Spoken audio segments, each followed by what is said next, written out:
Assalamualaikum warahmatullahi wabarakatuh. Salam, Om Swastiastu, Namo Buddhaya, dan salam kebajikan. Pertama-tama, marilah kita panjatkan puja dan puji syukur kehadirat Tuhan Yang Maha Esa, karena berkat rahmat, taufik, dan hidayahnya, kita masih diberi kesempatan dan kesehatan di masa pandemi seperti saat ini. Kenalkan, nama saya Muhammad Arbaim Asridal, bertindak sebagai moderator pada presentasi hari ini. Perkenalkan pula nama anggota kelompok saya. Yang pertama, Muhammad Arbaim Asridal, yaitu saya sendiri. Yang kedua, Nurul Ilmi Reski. 3, Isti Ainun Saada Miftahuddin. 4, Nurul Musdalifah. 5, Laode Ahmad Ramadan. 6, Sahrul Kurniawan. Kepada yang membawakan materi, saya persilahkan. Baiklah, di sini saya akan menjelaskan pengertian arsitektur Bauhaus. Bauhaus adalah sebuah aliran atau gaya arsitektur yang didirikan oleh Walter Gropius pada tahun 1919. Pelopor international style dan mengenalkan konsep form, follow, dan function, yaitu bentuk bangunan yang mengikuti fungsi yang ada pada bangunan tersebut. Bauhaus memiliki pengaruh besar terhadap arsitektur dunia. Bauhaus adalah sebuah ikon dari perkembangan seni dan arsitektur yang lahir akibat revolusi industri di daratan Eropa pada awal abad 20. Seni dan arsitektur Bauhaus merupakan aliran dengan ideologi perdamaian antara seni dan industri. Kelahiran Bauhaus didahului dengan terbentuknya Deutscher Werkbund pada 9 Oktober 1907 di München, Jerman, yang digagas oleh dua arsitek, Theodor Fischer dan Hermann Medesus.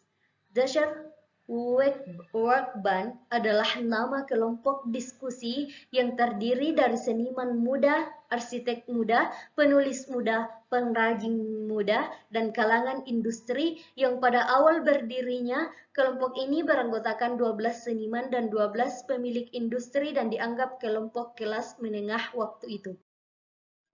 Perlu diketahui bahwa Bauhaus itu lebih mengutamakan kepada penciptaan prinsip-prinsip dasar desain modern, sedangkan Art Deco lebih kepada hasil penerapannya. Tapi keduanya memiliki tujuan yang sama, yaitu menjadikan karya desain sebagai milik semua kalangan masyarakat dan tidak terbatas pada kaum aristokrat.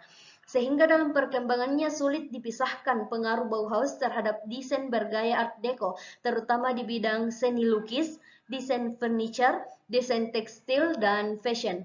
Revolusi desain oleh Bauhaus berhentikan penolakan secara formal terhadap sejarah seni yang disebut anti-historism pada masyarakat yang sangat konservatif, antitesis dari lembaga yang sama di Paris, Prancis, École des Beaux-Arts, yang mengutamakan pendidikan sejarah seni, dan hal inilah yang memberikan pengaruh sangat besar terhadap perkembangan desain dan industri di dunia sampai saat ini. Oke, selanjutnya adalah sekolah Bauhaus. Poin pertama yaitu berdirinya sekolah Bauhaus. Awal berdirinya Bauhaus merupakan kombinasi dari Weimar Arts and Crafts School dan Weimar Art Academy. Siswa sekolah dilatih menjadi seniman dan ahli kriya atau Master of Craftsman. Baginya, seniman modern harus terbiasa dengan sains dan ekonomi, dan memulai menyatukan imajinasi kreatif dengan pengetahuan pertukangan, kemudian mengembangkan suasana baru dalam desain fungsional. Bauhaus adalah sistem sekolah yang menggabungkan seni terapan, yakni arsitektur, seni, desain, dan kriya sebagai satu kesatuan bersama teknologi. Konsepnya adalah industrialisasi hanya dapat diterima melalui kemampuan seni dan ide yang cemerlang. Prinsip pengajaran Bauhaus yaitu dipengaruhi oleh seni ekspresionisme menggunakan garis Bauhaute atau master, journeyman, dan apprentice atau murid, serta menggabungkan seniman dan karyawan. Kemudian selanjutnya poin yang kedua yaitu sejarah sekolah Bauhaus. Pada tahun 1915, atas saran Henry van de Velde, Walter Gropius melanjutkan hubungan dengan pemerintah lokal Weimar, Jerman, saat itu pada tahun 1915 untuk mendirikan sebuah lembaga pusat konsultasi bagi industri, kerajinan, dan perdagangan atau Consulting Arts Center for Industry and the Trades. Ia pun menjadi direktur Akademi Seni Murni, termasuk di dalamnya bekas sekolah seni dan kerajinan. Maka sejatinya Bauhaus adalah gabungan Weimar Arts and Crafts School dan Weimar Art Academy. Manifesto Bauhaus yang dilontarkan Gropius berupaya untuk menyatukan semua bentuk seni menjadi satu kesatuan, untuk kembali membangkitkan semua disiplin ilmu seni, mulai dari seni patung, seni dan kerajinan, dan perdagangan. Beberapa siswa dan warga Weimar yang merupakan pendukung partai berkuasa di tingkat nasional lalu mencurigai bahwa terpengaruh oleh cara pandang komunis. Kemudian pada tahun bertubi-tubi terhadap cara pandang Bauhaus, tapi Gropius bergeming. Pada tahun ini pula, Gropius menolak pengajuan Johannes Baader, seorang tokoh gerakan seni rupa lainnya di Berlin, yaitu Gerakan Dada. Gerakan ini terkenal vokal dan sangat kritis, sehingga berkali-kali mendapat ancaman dari pemerintah. Selanjutnya di tahun 1921, Bauhaus mempublikasikan baru mereka untuk menyebut para guru sebagai The Masters, kemudian para siswa dengan sebutan semakin meruncing. Gropius ingin membuka Bauhaus dari pengaruh asing, sementara Iten tidak setuju. Tahun 1922, para Masters Bauhaus pertama kali memamerkan Thuringian Exhibition of Art di Weimar. Sementara pada tahun 1923, sekolah terus berkembang. Anggota Partai Nasionalis Jerman dari Parlemen Thuringian malah turut mengkritik organisasi dan manajemen Bauhaus. Menteri Pendidikan turun tangan untuk membantu. Kemudian di tahun 1924, rencana untuk membuat Bauhaus menjadi lembaga mandiri dengan sedikit campur tangan pemerintah, Thuringian mulai didiskusikan di Kementerian Pendidikan. Bauhaus terus mendapat serangan dari kaum konservatif. Kemudian di tahun 1925, Bauhaus pindah dari Weimar ke Dessau. Di tempat baru ini dibuat bangunan pusat Bauhaus yang diarsiteki oleh Walter Gropius. Bangunan ini memiliki arti penting dalam sejarah arsitektur modern. Selanjutnya di tahun 1933, yaitu tahun terakhir bagi Bauhaus. Jerman saat itu ibarat medan pertarungan ideologi yang tak berkesudahan. Meski Bauhaus berjasa membangkitkan ekonomi Jerman dan justru bertempat di Jerman, Bauhaus ditutup pada tahun 1933 oleh Nazi. Gropius, Mies, dan pemimpin fakultas Bauhaus lainnya melarikan diri ke Amerika. Justru akibat pelariannya ini, Baik, C. Seni Bauhaus. Pada awal berdirinya, Bauhaus memfokuskan diri pada masalah seni dan kerajinan, sehingga para pengajar di Bauhaus didominasi seniman dan perajin, terutama pelukis modern dibandingkan dirinya arsitek muda kawakan. Tokoh-tokoh seni di Bauhaus diantaranya Paul Klee, Oskar Schlemmer-Ski, L. Lisztke, Laszlo Moholy-Nagy, Marcus Weinegger, Monkes Klemmer, dan Iten. Mereka dikenal sebagai Master of Form dan kebanyakan berasal dari Rusia. Karya seni lukis Bauhaus kebanyakan berbentuk kubisme dan ekspresionisme yang merupakan pengaruh dari Rusia bergaya konstruktivisme. Eksperimen bentuk untuk produk-produk industri dikenal oleh tokoh muda Bauhaus, Joseph Albert, untuk produk furnitur yang pasien sampai saat ini. Selanjutnya, D. Arsitektur Bauhaus. Pada awal berdirinya Bauhaus di kota Weimar, bidang arsitektur belum mendapat perhatian khusus. Para bengkel seni, teater, auditorium, gimnasium, ruang dosen dan kantin serta kantor berpraktek arsitek bagi Walter Gropius. Pada 1927 baru didirikan jurusan arsitektur, yaitu setahun setelah pindah ke Dessau. Ketika kepemimpinan Bauhaus beralih dari Walter Gropius ke Hannes Meyer, seorang arsitek Swiss kawakan pada 1928 program pendidikan arsitek. Kemudian pengaruh Bauhaus dan orang-orang yang berada di baliknya. Nah, yang pertama yaitu pengaruh dari Bauhaus itu sendiri. Nah, secara singkat dapat disebutkan bahwa jasa Bauhaus yang terbesar adalah yang pertama, dia menciptakan metode pendidikan seni rupa, desain, kriya, dan arsitektur yang terpadu. Kemudian dia juga memberi bentuk yang lebih jelas mengenai apa dan bagaimana desain modern yang kemudian dikenal dengan nama International Style. Selain tuntutan dunia industri terhadap masalah-masalah desain yang lebih fleksibel dan bisa diproduksi secara massal, juga didorong revolusi desain dari kemunculan tren gaya Art Deco di Paris, Prancis, dan kelompok De Stijl di Rotterdam, Belanda pada periode yang sama.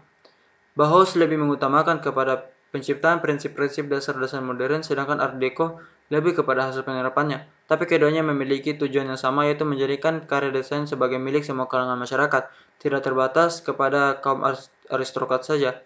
Sehingga dalam perkembangannya sulit dipisahkan pengaruh Bauhaus terhadap desain bergaya Art Deco, terutama di bidang seni lukis, desain furnitur, desain tekstil, dan fashion. Kemudian tokoh dari Bauhaus itu sendiri. Yang pertama adalah Walter Gropius atau sang pendiri. Walter Adolf George Gropius lahir di Berlin pada tanggal 18 Mei 1883 dan meninggal dunia pada tanggal 5 Juli 1956. Walter Gropius adalah anak laki-laki dari seorang arsitek. Dia merupakan seorang yang berhasil di antara arsitek dan merupakan pendidik paling penting pada abad ke-20. Gropius mendapatkan latihan profesional yang pertama di Munich. Sesudah setahun perjalanan lewati Spanyol dan Italia, dia menghubungi kantor Peter Behrens, arsitek Eropa yang terkemuka di Berlin. Nah, yang kedua itu Johannes Ines. Dia lahir di antara Southern Linden yaitu Bern Overland di atas 11 November 1888. Johannes Itten adalah anak lelaki dari seorang guru dan dia berarti sebagai seorang guru sekolah pokok di institut yang melatih calon guru di Bern. Sesudah secara singkat mengajar di sekolah dasar, Johannes Itten melewatkan semester di Geneva École des Beaux-Arts di Genf sebelum mengambil diploma di ilmu pasti dan ilmu pengetahuan untuk mengajar di sekolah menengah. Yang terakhir yaitu Ludwig Mies van der Rohe. Lahir di Aachen, Jerman pada tanggal 27 Maret 1886. Sesudah berlatih dengan bapaknya yang merupakan seorang tukang ahli batu, di umur 19 dia pindah ke Berlin, di mana dia bekerja untuk Bruno Paul, seni Nouveau arsitek dan mebel perancang. Di umurnya yang ke-20, dia mendapatkan jabatan mandiri pertamanya untuk merencanakan rumah bagi seorang filsuf, yaitu Alois Riel. Melanjutkan materi dari saudara Laude tentang mengenai contoh bangunan dengan gaya Bauhaus. Yang pertama itu Mahfuz Street by Ben Ami Sulman 1937. Bangunan ini dirancang oleh Ben Ami Sulman pada tahun 1937. Bangunan ini dirancang untuk Victor Nagy kolaborator dari organisasi Alliance Israel Light Universal. Dengan bangunan ini terdiri dari dua masa, yaitu selatan dan utara. Bangunan ini disorot oleh balkon yang tersembunyi. Fasad tampak membentuk potongan-potongan terpisah dengan garis-garis terlipat. Dinding luar bangunan dijaga dengan hati-hati. Apartemen telah direnovasi dengan lift yang tak terlihat dan taman yang dimodernisasi dengan tetap mempertahankan karakteristik dan vegetasi aslinya. Yang kedua itu ada Jacobson Building 28 Leventin Street by Emanuel Halbrecht 1937. Bangunan ini dirancang oleh Emanuel Halbrecht pada tahun 1937. Bangunan di sudut ini dirancang sebagai gedung perkantoran dengan toko-toko di lantai pertama dan mezanin. Pada kenyataannya gedung ini selalu menjadi gedung serbaguna dengan pertokoan, perkantoran, dan apartemen yang terbagi menjadi 3 bangunan yang berbentuk U di sekitar halaman. Kedua pintu masuk berada di Jalan Le Bontin. Gedung ini telah menjalani perawatan menyeluruh, termasuk perubahan tata letak apartemen, peningkatan jumlah apartemen, dan pemasangan ruang keamanan dan lift. Di sini dapat kita lihat gambarnya. Jadi itu saja materi dari contoh bangunan dengan gaya Bauhaus. Saya kembalikan ke moderator.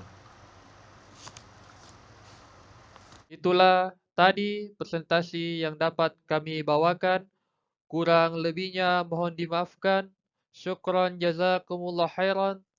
Wassalamualaikum warahmatullahi wabarakatuh. Shalom. Om Santi Santi Santi Om.